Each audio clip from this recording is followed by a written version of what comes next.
فلا مضل له ومن يضلله فلا هادي له ونشهد أن سيدنا وسندنا وحبيبنا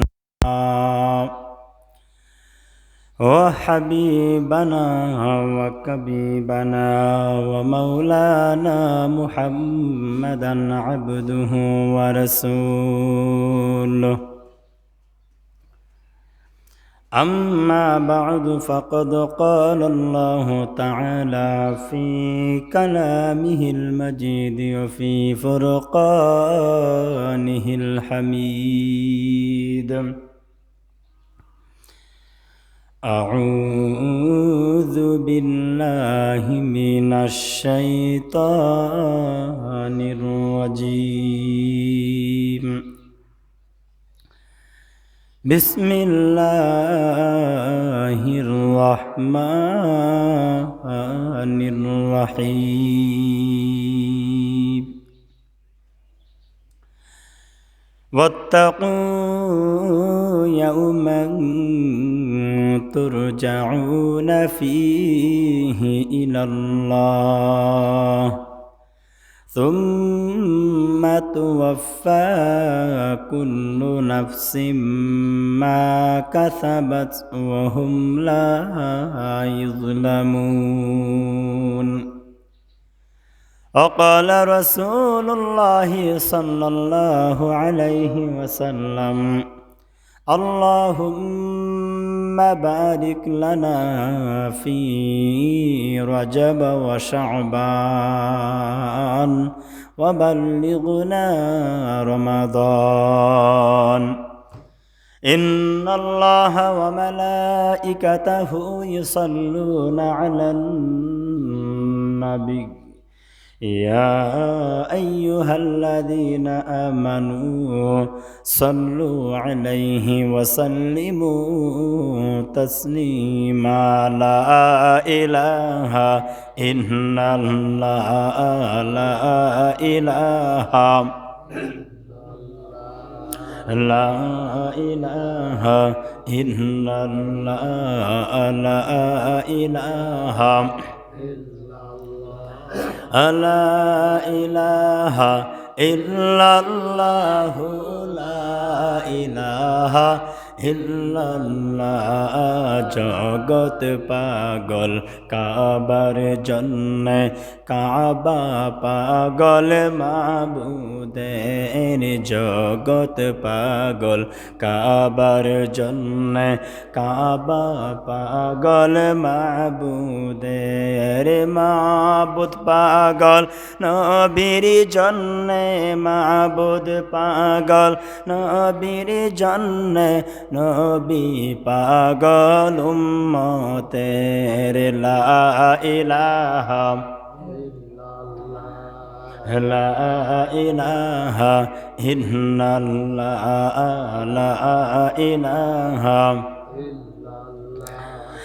লা ইলাহা ইল্লাল্লাহ লা ইলাহা ইল্লাল্লাহ সুবহানাল্লাহ ওয়ালহামদুলিল্লাহ লা ইলাহা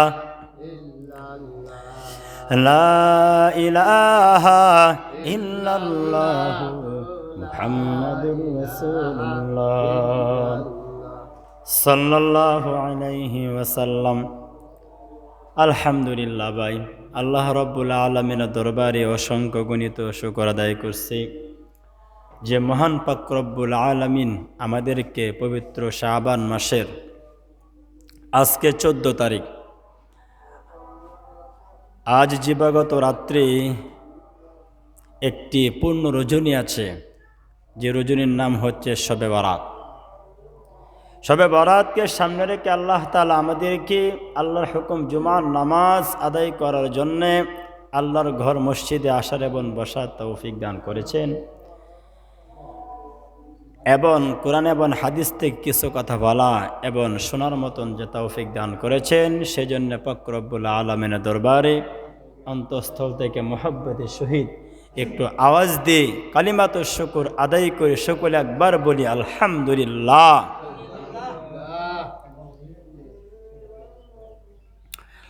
অত্যন্ত গুরুত্বপূর্ণ জুমার একটি দিন। জুমার এমন একটি দিন যে দিনটাকে একটা ক্লাস বলা হয়। জুমার দিনে আমরা মসজিদে আমরা আধা ঘন্টা 40 মিনিট আগে আমরা আসি। উদ্দেশ্য হলো কোরআন এবং হাদিস থেকে কিছু কথা শোনার জন্য এবং আমল করার জন্য। কারণ জুমার দিনে যে সুযোগটা পাওয়া যায় অন্য অন্য দিনে সে সুযোগটা পাওয়া যায় না। কারণ আল্লাহর কোরআনের কথা শুনলেই কিন্তু আমল করার ইচ্ছা হয়। আল্লাহর কথা শুনলে, আল্লাহর কোরআন এবং রসুলের হাদিসের কথা শুনলে মানুষের মন নরম হয়ে যায়। এছাড়া দ্বিতীয় কোনো অপশন নেই। তা আমরা জুমার দিনটাকে আমরা মূল্যবান মনে করব। জুমার দিন 7 দিনের মধ্যে, দীর্ঘ 7 দিনের মধ্যে সবচেয়ে উত্তম দিন হচ্ছে জুমার দিন। যে দিনটা একমাত্র উম্মতে মুহাম্মাদীকে আল্লাহ তাআলা নিয়ামত স্বরূপ দান করেছেন। এই জুমার দিন এমন একটা দিন যে দিনে সাংসারিক কাজ একটু কম করার কথা আল্লাহ তাআলা বলেছেন। জুমার দিন আল্লাহ তাআলার সন্তুষ্ট দিন, যে দিনকে আল্লাহ তাআলা এমনভাবে কবুল করেছেন। এই জুমার দিনে আল্লাহ তাআলা আদম আলাইহিস সালামকে পৃথিবীর জমিনে পাঠিয়েছেন। এই জুমার দিনে আল্লাহ রাব্বুল আলামিন আদম আলাইহিস হাওয়া আলাইহিস সালামকে আরাফার ময়দানে একত্রিত করেছিলেন। এই জুমার দিনেই আল্লাহ রাব্বুল আলামিন আদম আলাইহিস সালামের দীর্ঘদিন দোয়া করার পরে জুমার দিনে দোয়া আল্লাহ তাআলা কবুল করেছেন। এই জুমার দিনেই আল্লাহ রাব্বুল আলামিন আমাদের প্রিয় নবী সাল্লাল্লাহু আলাইহি সাল্লামকে এমন একটা সংবাদ জানিয়ে দেওয়া হয়েছে, এই জুমার দিনে আল্লাহ তাআলা পৃথিবী তিনি কিয়ামত ঘটিয়ে দিবেন। এই জন্য লক্ষ্য করুন, আজকের দিনটা শাবানের 14 তারিখ। আজকের দিবগত রাত্রে শবে বরাত, এমন একটা রাত্রে যে রাত্রের মধ্যে আল্লাহর তরফ থেকে আসমান থেকে অসংখ্য গণিত ফেরেশতা দুনিয়ার জমিনে নামবে। সুবহানাল্লাহ। অসংখ্য গণিত ফেরেশতা কেন কেন এই জন্যে নামবে? আল্লাহ রাব্বুল আলামিন উম্মতে মুহাম্মাদীকে 5টা রজনী দিয়েছেন উম্মতে মুহাম্মাদীকে আল্লাহ ক্ষমা করার জন্য। তার মধ্যে একটা রজনী হচ্ছে জুমার দিনের রাতের রজনী, আরেকটা হচ্ছে শবে বরাতের রজনী। এই দিনে আল্লাহ তাআলা এই রাত্রে অসংখ্য গণিত গুনাহগারকে আল্লাহ নিজ জিম্মায় ক্ষমা করে দেন। এজন্য লক্ষ্য করে দেখুন, আমরা শাবান মাস পেয়েছি এবং শবে বরাতের রজনী আজকে রাত্রে আমরা পাবো। আমরা আল্লাহর কাছে আশাবাদী। আজকে এমন একটা রাত্রি যে রাত্রে আল্লাহ তাআলা কোনো রাগ করেন না, কারো প্রতি কোনো রাগ নাই, রাগ নাই, রাগ নাই। আল্লাহ ওই রাতে রহমত এই পৃথিবীর জমিনে ঢেলে দেন। মাগরিবের পড়তে শুরু করে সুবহ সাদিক পর্যন্ত আজকে রাতে আল্লাহ তাআলা প্রথম আসমানে নেমে আসবেন। মাগরিবের পরে আল্লাহ তাআলা প্রথম আসমানে এসে বলবেন, ও দুনিয়ার আদম সন্তানেরা কে আছো? ক্ষমা চাইবে। জীবন বড় গুনাহ করেছো, গত রমজানে প্রত্যেকে নিয়ে শাবান পর্যন্ত তুমি আমার ভুল করেছো, অন্যায় করেছো, অপরাধ করেছো। আজকে আমার একটা রাত্রে তোমাকে দিলাম। আজকে রাত্রে কে আছো বান্দা বান্দি? আমি আল্লাহর কাছে ক্ষমা চাও। আমি আল্লাহ আজকে শবে বরাতে রাত্রে কাতিরে তোমার জীবনের গুনাহ মাফ করে দিব। এই জন্য রাত্রটা কি মহামূল্যবান কিনা বলুন তো? একটা মহামূল্যবান রাত্রে আল্লাহ তাআলা আমাদেরকে দান করেছেন। তারপরে সামনে রমজানের গ্রান চলে আসছে। সুবহানাল্লাহ। রমজান একটা অনেক মূল্যবান মাস, যে মাসের তুলনা কোটি কোটি মাস দিয়েও হবে না। এই জন্য বলতেছিলাম, গত জুমার আগের জুমায় আমার বয়ানের বিষয়বস্তু ছিল আল্লাহর নবী মেরাজে গেছিলেন। মনে আছে না? মনে আছে নাকি? মনে রাখতে হবে, বয়ান মনে রাখতে হবে। গত জুমার আগের জুমা, গত জুমাতে অসুস্থ হয়েছিলাম। গত জুমার আগের জুমার বয়ানের বিষয়বস্তু ছিল আল্লাহর নবী 7 আসমান পার হয়ে মেরাজ করে আল্লাহর সঙ্গে কথা বলেছেন। সুবহানাল্লাহ বলি। সাত আসমান পার হয়ে আল্লাহ তাআলা দাওয়াত করে নিয়েছেন, মেহমানকে দাওয়াত করে নিয়েছেন। আল্লাহ রাব্বুল আলামিনের সঙ্গে যখন সাক্ষাৎ করলেন, কথা বললেন। হাদিসের যত গ্রন্থ আছে সকল গ্রন্থ থেকে আলোচনায় পাওয়া যায় আল্লাহর নবী সশরীরে আল্লাহর সঙ্গে মেরাজ করেছেন। সুবহানাল্লাহ পড়ি। আল্লাহ রাব্বুল আলামিন আল্লাহর নবীকে সম্মান দিয়ে নিয়েছেন উপরে। মুসা পয়গম্বরের সঙ্গে দুনিয়ার জমিনে তুর পাহাড়ে কথা বলেছেন। আল্লাহ তাআলা চাইলে আমাদের নবীকে দুনিয়ার জমিনে রেখে পাহাড়ের মধ্যে কোন একটা হেরা গুহার মধ্যে কথা বলতে পারতেন না। যে গুহার মধ্যে কোরআন নাযিল শুরু হয়েছে এই গুহার মধ্যে আল্লাহ চাইলে কথা বলতে পারতেন না। মুসা পয়গম্বরের সঙ্গে 1,24,000 পয়গম্বর, তার মধ্যে 2 জন পয়গম্বর আল্লাহর সঙ্গে সরাসরি কথা বলেছেন। সুবহানাল্লাহ পড়ি। একজন পয়গম্বর আগে বলেছেন, তার নাম হচ্ছে বনি ইসরাইলের বিশিষ্ট পয়গম্বর, যার নাম মুসা আলাইহিস সালাম। আল্লাহর সঙ্গে কথা বলেছেন তুর পাহাড়ে 3 দিন যাবত কথা বলেছেন। হাদিসের রাওয়ায়াতে পাওয়া যায় মুসা পয়গম্বর আল্লাহর সঙ্গে তুর পাহাড়ে 3 দিন লাগাতার আল্লাহর সঙ্গে কথা বলেছেন। আর তাওরাত কিতাব পাওয়ার জন্য 40 দিন উহুদ 40 দিন তুর পাহাড় অবস্থান করেছেন। তাওরাত পাওয়ার জন্য কয়দিন অবস্থান করেছেন? কথা বলতে হবে, কথা বয়ানের, কিন্তু বয়ানের একটা সিস্টেম আছে, কিন্তু কথা বলবেন, না বুঝলে বলবেন বুঝি নাই, বুঝলে বলবেন বুঝেছি। বলতেছিলাম মুসা পয়গম্বর তাওরাত কিতাব পেয়েছিলেন। আসমানে 104 খানা কিতাবের মধ্যে একটা কিতাবের নাম তাওরাত কিতাব মুসা পয়গম্বর পেয়েছিলেন। মুসা পয়গম্বরের সঙ্গে আল্লাহ তাআলা তুর পাহাড়ে কথা বলেছেন।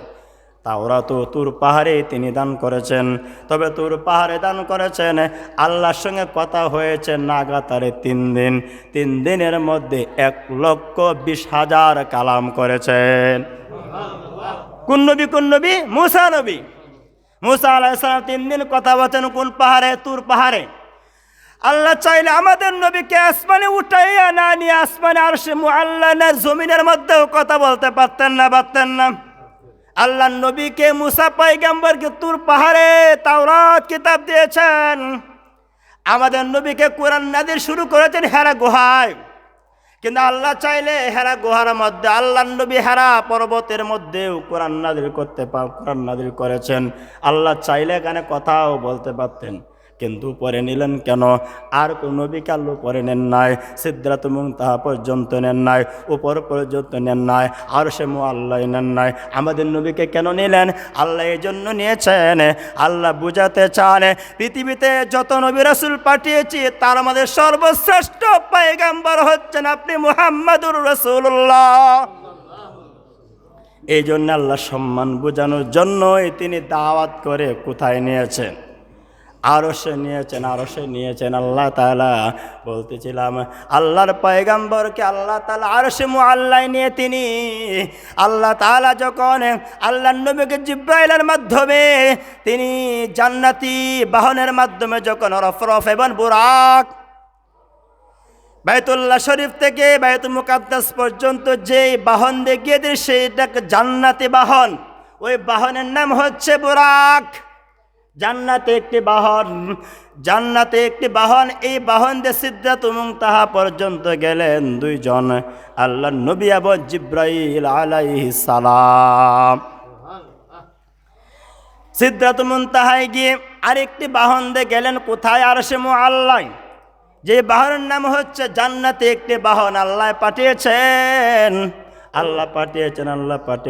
মুসলমান, অনেক লম্বা আলোচনা, তাই ওই সপ্তাহে রেখে দিয়েছিলাম। অনেক লম্বা আলোচনা। যখন বাহন দিয়ে যায় বুরাক বাহনের মধ্যে যখন তিনি উঠবেন, উঠার সময় যখন একটু দোয়া পড়বেন, সুবহানাল্লাযী সাখখারা লানা হাযা ওয়া মা কুন্না লাহু মুকরিনিন ওয়া ইন্না ইলা রাব্বিনা লামুনকালিবুন। আল্লাহু আকবার।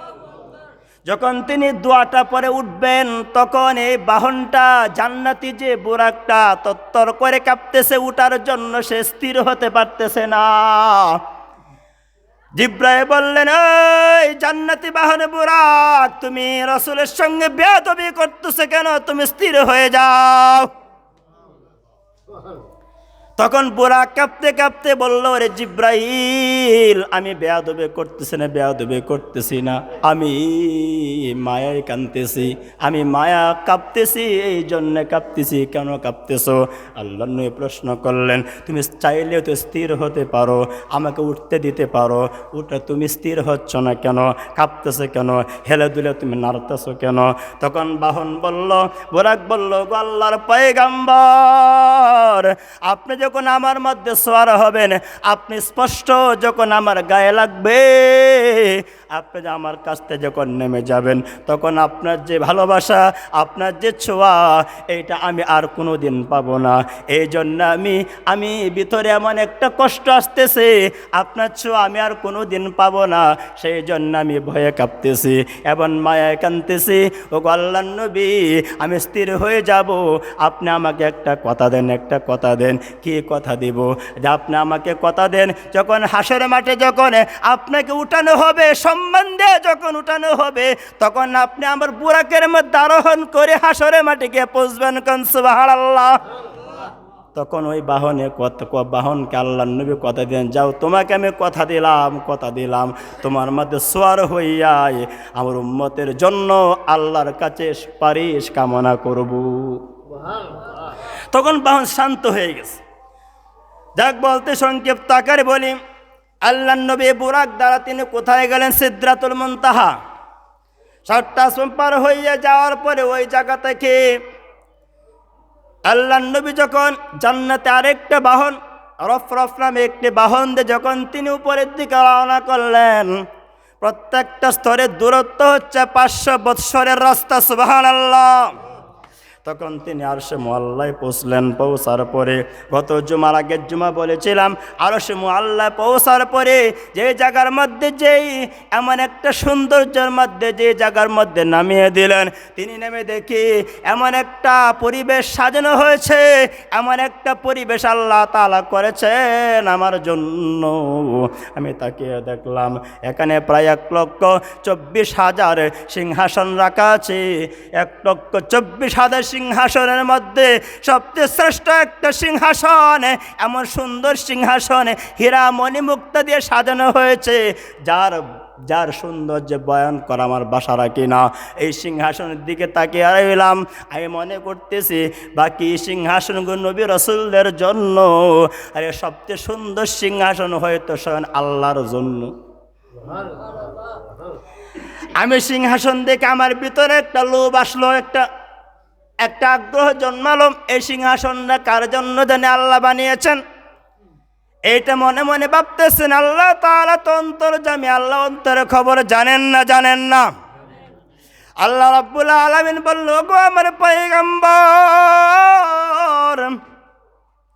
এই সিংহাসন আমি নিজের জন্য না, এই সিংহাসন বাকি 1,24,000, একটা কম 24,000 সকল সিংহাসনের চাইতে সিংহাসনের সবচাইতে সুন্দর করে আমি আল্লাহ বানিয়েছি, এই জন্য যে দুনিয়াতে 1,24,000 পয়গম্বরকে আল্লাহ সৃষ্টি করেছি, তার মধ্যে সবচাইতে সুন্দর হচ্ছে আপনি মুহাম্মদুর রাসূলুল্লাহকে বানিয়েছি। এই জন্য আমি আল্লাহ সিংহাসনকে সুন্দর করে বানিয়েছি। ওগো নবীজি, এই সিংহাসন আদি পিতা আদমের জন্য না, নূহ পয়গম্বরের জন্য না, মুসা পয়গম্বরের জন্য না, শীষ পয়গম্বরের জন্য না, এই সিংহাসন হচ্ছে আপনি আব্দুল্লাহ ছেলে মুহাম্মদ রাসূলুল্লাহর জন্য রেখেছি। আপনি আসন গ্রহণ করুন, আপনার সঙ্গে এখন আমার কথা হবে। আল্লাহর নবী যখন বসলেন, সুবহানাল্লাহ পড়ি, কোন জায়গা বসলেন? আরশে মুআল্লায় গিয়ে বসলেন, যেখানে পরিবেশ আল্লাহ করেছেন। বসার পর আল্লাহর সঙ্গে এখন কথা শুরু হবে। আল্লাহ রাব্বুল আলামিন প্রশ্ন করলেন, আমার পেয়ারা পয়গম্বর, আপনি যে আমার কাছে আসলেন, আপনাকে আমি চিঠি পাঠিয়েছি, আপনি আমার দাওয়াত গ্রহণ করেছেন, আলহামদুলিল্লাহ, অত্যন্ত আমি খুশি হয়েছি, আপনাকে মানতে পেরেছি। আমি আর কোনো নবীকে আমি উপরে আনি নাই। আমি চাইলে আপনাকে আপনার সঙ্গে আমি হেরা গুহার মধ্যে কথা বলতে পারতাম। মুসা পয়গম্বরের সাথে তোর পাহাড়ে কথা বলেছি। আমি চাইলে আপনার সঙ্গে হেরা গুহায় কথা বলতে পারতাম। দুনিয়ার জমিনে যে কোনো একটা পর্বতের কাছে আমি আল্লাহ চাইলে কথা বলতে পারতাম, কিন্তু আমি আল্লাহ সেইটা করি নাই। কেন জানেননি? এই জন্য আমি আল্লাহ করি নাই। আমি আল্লাহ পৃথিবীর সকলকে জানাতে চাই, সকল পয়গম্বরকে জানাতে চাই, আপনি মুহাম্মদ রাসূলুল্লাহ হচ্ছে সকল পয়গম্বরের শ্রেষ্ঠ পয়গম্বর। এই জন্য আমি আপনাকে সম্মান দিয়ে উপরের দিকে নিয়ে আসলাম। আল্লাহ রাব্বুল আলামিন বললেন, ওগো আমার পয়গম্বর, আপনি মন খারাপ করবেন না, আমি আপনাকে ভালোবাসি। এই জন্য আপনার নামটার সঙ্গে আমার নামটাকে জোড়া লাগাই দিয়েছি।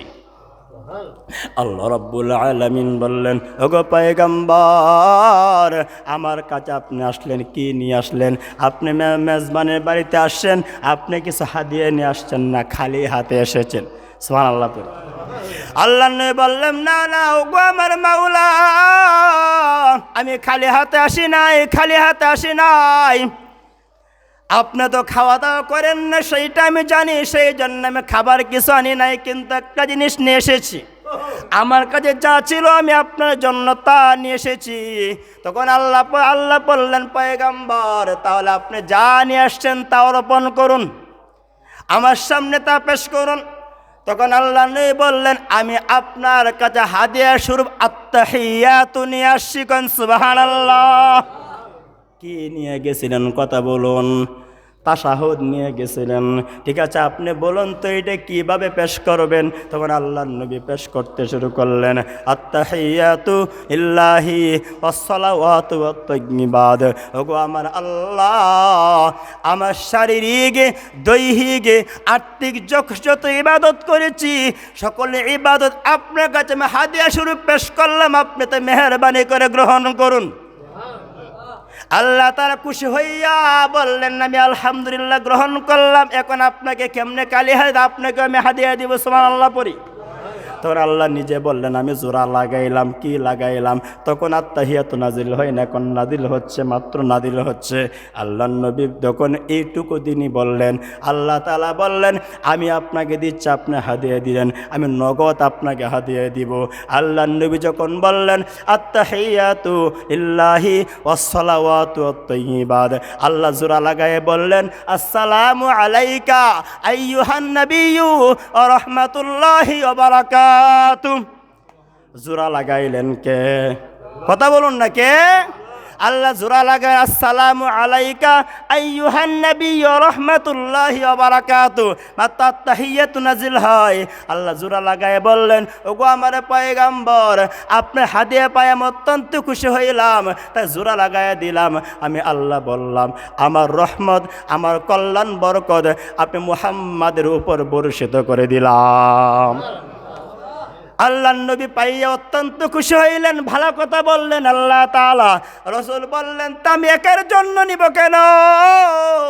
একার জন্য নিব না, একার জন্য নিব না, আমাকে আল্লাহ যা শিখিয়েছে আমি আরেকটু জোড়া লাগাইয়ে দিই। সুবহানাল্লাহ। আল্লাহ নবী তো আরবি ভাষায় কথা বলতেন। আল্লাহ নবী তখন বললেন, আমি একটু লাগাই দেখি আল্লাহ তাআলা পছন্দ করেন কিনা। সুবহানাল্লাহ পড়ি। আমি একটু লাগাইয়া দেখি আল্লাহ আমার পছন্দ করেন কিনা। আল্লাহ নবী আরেকটু লাগাইয়া দিন, আরবি ভাষাতে লাগাইয়া দিলেন, আসসালামু আলাইনা ওয়া আলা ইবাদিল্লাহিস সালিহিন। আল্লাহ নবী জোড়া লাগায় দিয়ে বললেন, ওগো মাওলা আমার আল্লাহ, আপনার রহমত, আপনার বরকত, আপনার কল্যাণ আমি একা মুহাম্মাদের উপর বর্ষিত না, শুধু গো মাওলা আপনার রহমত, কল্যাণ, বরকত আমি সহ আমার সকল উম্মতের উপর বর্ষিত হোক। সুবহানাল্লাহ। রাসূল জোড়া এদের কথা শুরু হয়ে গেছে, আল্লাহ তাআলার সঙ্গে কথা শুরু হয়ে গেছে, মেয়ারাজে কথা শুরু হয়ে গেছে। তখন এইটুকু যখন হয়ে গেল, এখন কমপ্লিট হবে। কমপ্লিট হওয়ার জন্য ফেরেশতারা এবার জোড়া লাগাইব। কোন সুবহানাল্লাহ। এবার ফেরেশতারা জোড়া লাগাই কিভাবে দেখেন, ফেরেশতারা বলতে শুরু করলো, জিব্রাইল শুরু হলো, আরশে মুআল্লা ফেরেশতা, আরশ বহনকারী ফেরেশতা আছে না নাই? তখন আসিল কি না? এখন আছে না নাই? পরেও থাকবে। আরশ মুআল্লা ফেরেশতা সহ, জিব্রাইল ফেরেশতা সহ, মিকাইল ফেরেশতা সহ সকল ফেরেশতারা বলল, সকল নবীদের রূহ তখন সাক্ষ্য দিতে শুরু করলো। এবার আত্তাহিয়াত কমপ্লিট হবে, তখন সাক্ষ্য দিতে শুরু করলো, আশহাদু আল্লাহ ইলাহা ইল্লাল্লাহু ওয়া আশহাদু আন্না মুহাম্মাদান আবদুহু ওয়া রাসূলুহু। ফেরেশতারা বলল, আল্লাহ ওয়া রাসূলের কথাগুলো আমাদের অনেক ভালো লাগছে, অত্যন্ত ভালো লাগছে, তাই আমরা সাক্ষ্য দিলাম আল্লাহ তাআলা ছাড়া আর কোনো মাবুদ নাই। আমরা আরো সাক্ষ্য দিচ্ছি যে মুহাম্মদ রাসূলুল্লাহ সাল্লাল্লাহু আলাইহি ওয়াসাল্লাম তিনি হচ্ছেন আল্লাহর প্রেরিত পয়গম্বর এবং রাসূল। আত্তাহিয়াতু এদিন রাতে কমপ্লিট। সুবহানাল্লাহ বলবেন না? আত্তাহিয়াতু এদিন রাতে কমপ্লিট। তো করতে গেছে এটা মেয়ারাজ থেকে, মেয়ারাজের রাতটা আত্তাহিয়াতু কমপ্লিট হয়েছে। যাই বলতেছিলাম, ওই জায়গার থেকে তখন তিনি নিচের দিকে আসেন। সংক্ষিপ্ত আকারে বলি, বিস্তারিত অনেক লম্বা আলোচনা, বিস্তারিত বললে 1 রাত 2 দিন লাগবে। সংক্ষিপ্ত আকারে আল্লাহর নবী যখন আল্লাহ তাআলার সঙ্গে 90,000 তিনি কথা বলেছেন। কত হাজার কথা বলেছেন? 90,000 আল্লাহর সঙ্গে কথা বলেছে। মেয়ারাজ অনেক লম্বা ছিল, কি দুনিয়ার হিসাবে অনেক খাটো, কিন্তু আখেরাতের হিসাবে আল্লাহর কাছে অনেক লম্বা সময়। তাই বলতেছিলাম, আল্লাহর নবী যখন আল্লাহর সঙ্গে কথাবার্তা শেষে যখন আল্লাহর কাছ থেকে বিদায় ফেলেন পৃথিবীতে আসার জন্য, ষষ্ঠ আসমানে যখন আসেন, যাওয়ার সময় 11 জন নবীর সঙ্গে আল্লাহর নবীর সাক্ষাৎ হয়েছে। 11 জন নবীর মধ্যে ষষ্ঠ আসমানে হযরত মূসা পয়গম্বরের সঙ্গে সাক্ষাৎ হয়েছে। মূসা পয়গম্বর যাওয়ার সময় বলেছিলেন, ওগো আল্লাহর পয়গম্বর মুহাম্মদুর রাসূলুল্লাহ, আপনি আল্লাহর সঙ্গে মেয়ারাজে যাচ্ছেন, আমরা অত্যন্ত খুশি হয়েছি। তবে আমার উম্মতকে আল্লাহ হাদিয়ে দিয়েছেন, আপনি উম্মতকে কি হাদিয়ে দিবেন এটা আমাকে একটু জানিয়ে যাবেন মেহেরবানি করে। আল্লাহর নবী বললেন, ঠিক আছে, যাওয়ার সময় আপনার সঙ্গে সাক্ষাৎ করে যাব, হাদিয়া কি তাও আপনাকে জানিয়ে যাব। তখন তিনি সাক্ষাতের জন্য, জানানোর জন্য ষষ্ঠ আসমানে মূসা পয়গম্বরের সঙ্গে সাক্ষাৎ হয়ে গেল। মূসা পয়গম্বর আলাইহিস সালাম আল্লাহর নবীকে বর্ষ বলে, মুহাম্মদ রাসূলুল্লাহ, আল্লাহ তাআলা আপনাকে, আপনার উম্মতকে কি হাদিয়া দিলেন? সকল নবীকে আল্লাহ হাদিয়া দিয়েছেন, দুনিয়ার জমিনে দিয়েছেন, আপনাকে আরশে মুআল্লার সম্মান দিয়ে নিয়েছেন, আপনাকেও তো খালি হাতে দিবেন না, এটা আমি মূসা পয়গম্বরও জানি। আপনাকে হাদিয়া দিয়েছেন। আল্লাহর নবী বললেন, আল্লাহ তাআলা আমার প্রতি খুশি হইয়া, আমার উম্মতের প্রতি খুশি হইয়া আল্লাহ তাআলা আমাকে, আমার উম্মতকে 50 ওয়াক্ত সালাত দান করেছেন। কত ওয়াক্ত? 50 ওয়াক্ত সালাত হাদিয়ে দিয়েছেন মূসা পয়গম্বর। এটা হচ্ছে আল্লাহর টেকনিক। কেন এটা বিস্তারিত বললে অনেক সময়ের দরকার, সংক্ষিপ্ত আকারে বলছি। মূসা পয়গম্বর বললেন, সুবহানাল্লাহ, সুবহানাল্লাহ, দিয়েছেন তো ভালো, কিন্তু 50 ওয়াক্ত সালাত আপনার উম্মত এইটা আদায় করতে সক্ষম হবে না। কারণ সালাত উম্মত সম্পর্কে আমার একটু ধারণা আছে। আমার উম্মতরা শক্তিশালী ছিল, তারপরেও তারা 2 ওয়াক্ত নামাজ পরিপূর্ণ আদায় করে নাই। মূসা পয়গম্বর উম্মতের উপর কয়েকটা নামাজ ফরজ ছিল? কথা বলেন না কে? কয়েকটা? 2 ওয়াক্ত ছিল। কিন্তু আপনার উম্মত 50 ওয়াক্ত করতে শেষ করতে পারবে না। আপনি মেহেরবানি করে আপনি একটা কাজ করতে পরামর্শ দিচ্ছি, আপনি আল্লাহর কাছে দরখাস্ত করে আপনি ওয়াক্তগুলি কমিয়ে নিয়ে আসেন। এইভাবে যেতে যেতে আল্লাহর কাছে 9 বার গেলেন। কতবার গেলেন? 5 নং 45 ওয়াক্ত দরখাস্ত করে কমানেন।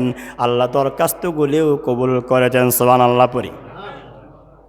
আবার প্রশ্ন হতে পারে, মূসা পয়গম্বরের পরামর্শ গেলেন কেন? আরো নবী উপরে আসেন না, আসেন না? কথা বলেন না কে? আরো নবী ছিল না? আরো তো উপরে নবী ছিল নাকি? কিন্তু মূসা পয়গম্বর ষষ্ঠ আসমানে, একবার সিদ্ধান্ত সপ্তম আসমানে ইব্রাহিম পয়গম্বর আলাইহিস সালাম আছেন। উনিও তো জাতির পিতা ইব্রাহিম পয়গম্বর আলাইহিস সালাম। ওনার পরামর্শ কেন আল্লাহ চান নাই? মূসা পয়গম্বরের পরামর্শ ব্যবস্থা আল্লাহ করলেন কেন? কারণ আছে না নাই? আছে আছে আছে, অনেক বড় কারণ আছে। মুসা পয়গম্বরের পরামর্শ আল্লাহ ব্যবস্থা করলেন, কোন আদম আলাইহিস সালাম ছিল, তার ব্যবস্থা আল্লাহ করলেন না। ঈসা পয়গম্বর ছিল, তার ব্যবস্থা আল্লাহ করলেন না। জাকারিয়া পয়গম্বর ছিল, তার সঙ্গে পরামর্শ ব্যবস্থা করলেন না। ইয়াহইয়া আলাইহিস সালাম পয়গম্বর ছিল, তার সঙ্গে আল্লাহ তাআলা পরামর্শ ব্যবস্থা করলেন না। বরঞ্চ ষষ্ঠ আসমানে মুসা পয়গম্বরের সঙ্গে আল্লাহ যাওয়া আসার পরামর্শ ব্যবস্থা করলেন। কারণ আছে না? নাই? আছে না? অবশ্যই কারণ আছে। সেই কারণটা হচ্ছে, বলতেছে আপনাদেরকে, 10 মিনিট সময় আছে। সেই কারণটা হচ্ছে, মুসা পয়গম্বর যখন দুনিয়ার জমিন উম্মতের মধ্যে ছিলেন রানিং অবস্থায়, মুসা পয়গম্বর আল্লাহর সঙ্গে তুর পাহাড়ে যখন 3 দিন যাবৎ কথা বলেছেন, আল্লাহর কণ্ঠ শোনা এটা কি সাধারণ না অসাধারণ? খামখেয়ালি বিষয় না, কিন্তু সহজে বলে ফেলতেছি। আল্লাহর কণ্ঠ শোনা কিন্তু একটু অসাধারণ না। আল্লাহর কণ্ঠ শুনলে আপনি আল্লাহ প্রেমে পাগল হয়ে যাবেন। সুবহানাল্লাহ পড়ি। আল্লাহ প্রেমে পাগল হয়ে যাবেন আপনি। কেমন? যেমন আল্লাহ রাব্বুল আলামিন জান্নাতের মধ্যে যখন নিজ কণ্ঠে আর রহমান সূরা তেলাওয়াত করবেন, কণ্ঠ শুনে সকলে আনন্দে আত্মহারা হয়ে যাবে। সুবহানাল্লাহ পড়ি। আল্লাহর সঙ্গে যখন সর্বপ্রথম আল্লাহর সঙ্গে দিদার লাভ করবে জান্নাতীরা, ইমাম গাজ্জালী রাহমাতুল্লাহর হাদিসটা নকল করে বলেন, আনাস রাদিয়াল্লাহু তাআলা আনহু থেকে বর্ণিত, জান্নাতের মধ্যে জান্নাতীরা সর্বপ্রথম যখন আল্লাহর সঙ্গে দিদার লাভ করবে, আল্লাহ তাআলাকে দেখবে। যারা ইবাদত করলাম 100 বছর, 150 বছর, 80 বছর ইবাদত করলাম, ওই আল্লাহ দেখতে কেমন, ওই আল্লাহকে দেখতে জানি কেমন লাগে। এত সুন্দর করে আল্লাহ বানাইলেন, ওই বানানোওয়ালা যেন কেমন সুন্দর।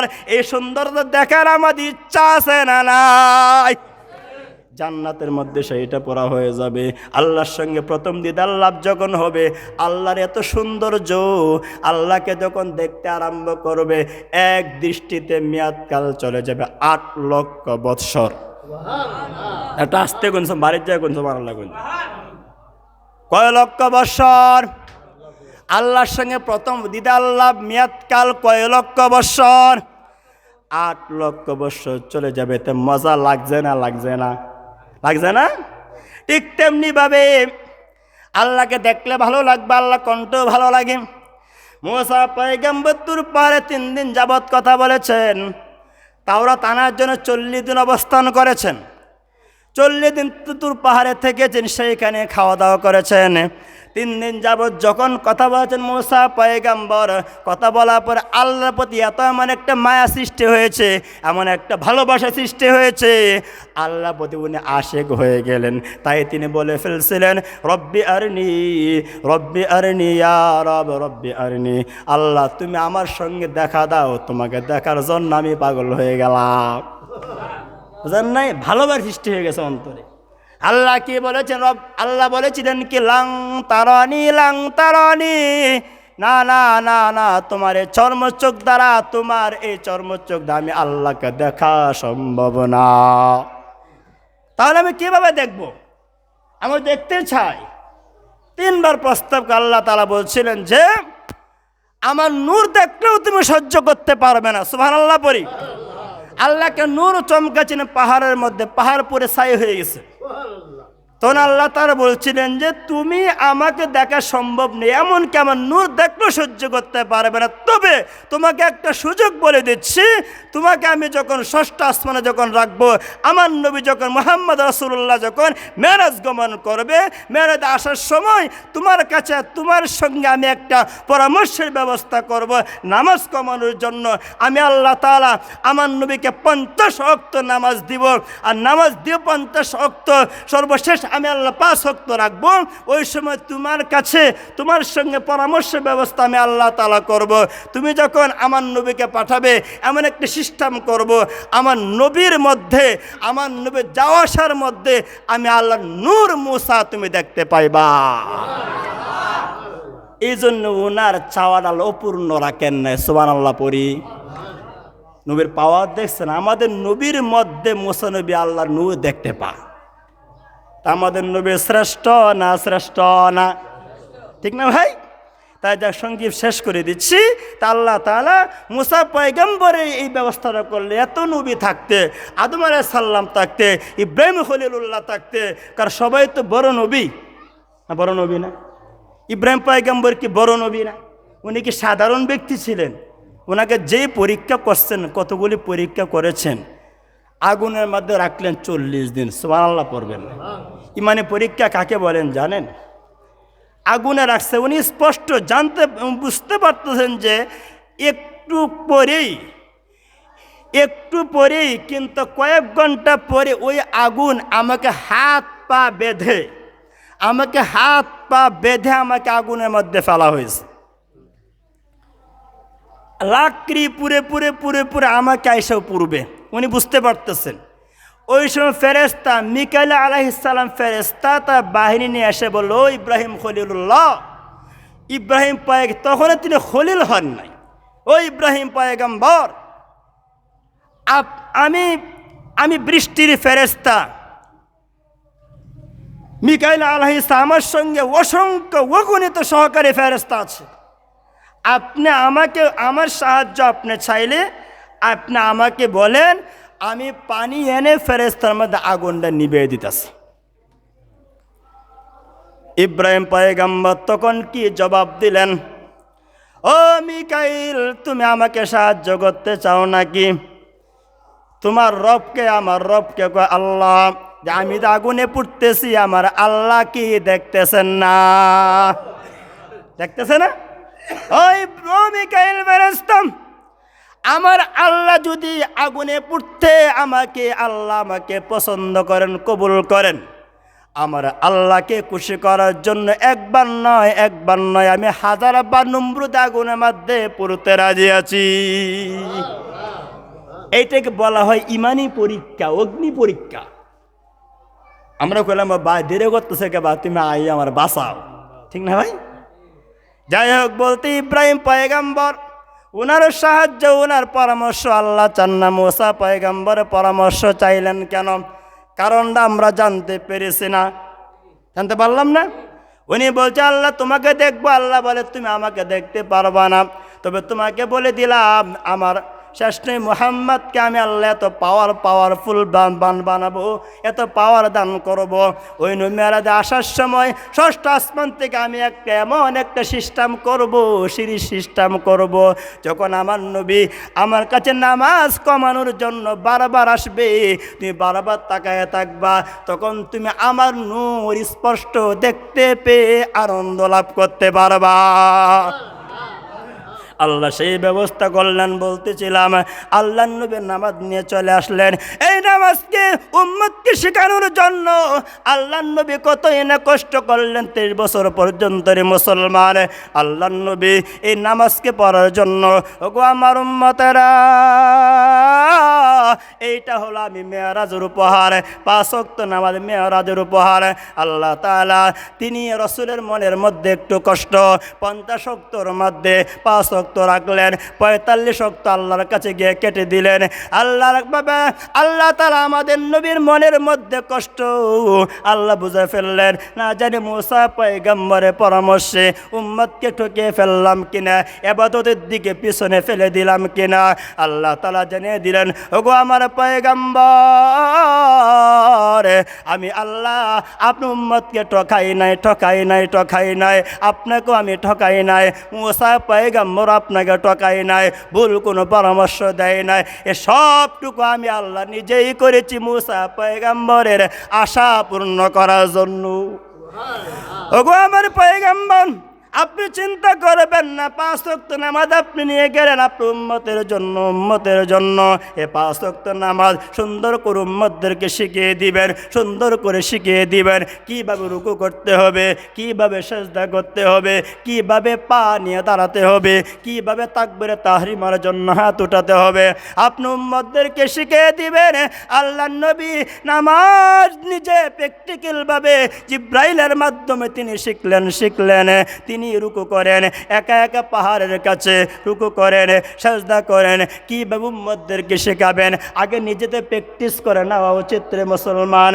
আল্লাহর নবী তিনি সাজদার মধ্যে যখন যায়, আল্লাহর নবীর 20 জন চরম শত্রু ছিল। কুরাইশ বংশের মধ্যে, মক্কার মধ্যে 20 জন চরম শত্রু ছিল। তার মধ্যে সবচাইতে বড় শত্রুর নাম হচ্ছে আবু জাহেল। আবু জাহেল যখন দেখলো সবসময় রসুলকে চোখে চোখে রাখে, সে কোন দিকে যায়, কোন দিক দিয়ে যায়, একদিন তাকিয়ে দেখি পাহাড়ের কাছে আল্লাহর নবী হারা গুহার কাছে মুসলমান নামাজের প্রশিক্ষণ দিচ্ছেন। রুকুর জন্য তিনি নামাজের জন্য হাত উঠালেন, হাত বাঁধলেন, রুকু করলেন। সাজদার মধ্যে গিয়ে যখন তিনি সাজদারে কি উম্মতকে শেখাতে হবে, আগে নিজে প্র্যাকটিস করে নেওয়া উচিত। সাজদার মধ্যে যখন যায়, ইসলামের চরম শত্রু আবু জাহেল দেখে ফেলছে আল্লাহর নবীকে হারা গুহার কাছে নামাজে প্র্যাকটিস করতেছে।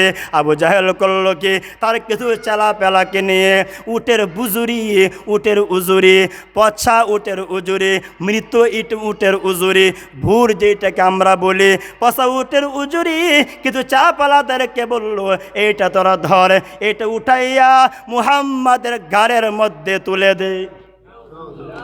নাউজুবিল্লাহ, বাড়িতে গিয়ে কইেন, ঘাড়ের মধ্যে তুলে দে। ঘাড়ের মধ্যে তুলে দেওয়া হলো। এবার আবু জাহেল রসুলের ঘাড়ের মধ্যে পাড়া দেওয়ার জন্য, ঘাড়ের মধ্যে ধারণের জন্য, কষ্ট দেওয়ার জন্য সেই হেরা গুহার দিকে যখন এগুচ্ছে, আল্লাহ রাব্বুল আলামিন দেখে ফেললেন আবু জাহেল এই দুষ্টামি করার জন্য, অপমান করার জন্য আল্লাহর নবীর দিকে আসছে। আল্লাহ রাব্বুল আলামিন সকল নবীর হেফাজতকারীকে আল্লাহ রাব্বুল আলামিন দেখে ফেললেন আবু জাহেল রসুলকে আটকাইল, উজুরি দিয়ে এমনভাবে দিয়েছে মাথা উঠাতে পারেন না, সাজদা থেকে মাথা উঠাতে পারেন না। অনেক বড় উজুরি দিয়ে দিল, অনেক বড় ভুরু দিয়ে দিল, মাথা উঠাতে পারেন না। আল্লাহর নবীর গাড়ির মধ্যে পাড়া দেওয়ার জন্য আবু জাহেল যখন হেঁটে হেঁটে আসে, আল্লাহ তাআলা বুঝে ফেললেন আবু জাহেল তো দুষ্টামি করবে। আল্লাহ রাব্বুল আলামিন কুদরতিভাবে কুন ফায়াকুন হয়ে যাও, কুন ফায়াকুন হয়ে যাও। আল্লাহ তাআলা আল্লাহর নবীকে অপমান না করার জন্য ডান এবং বাম দিকে 2টা ভাগ সৃষ্টি করে দিলেন। করলেন কে?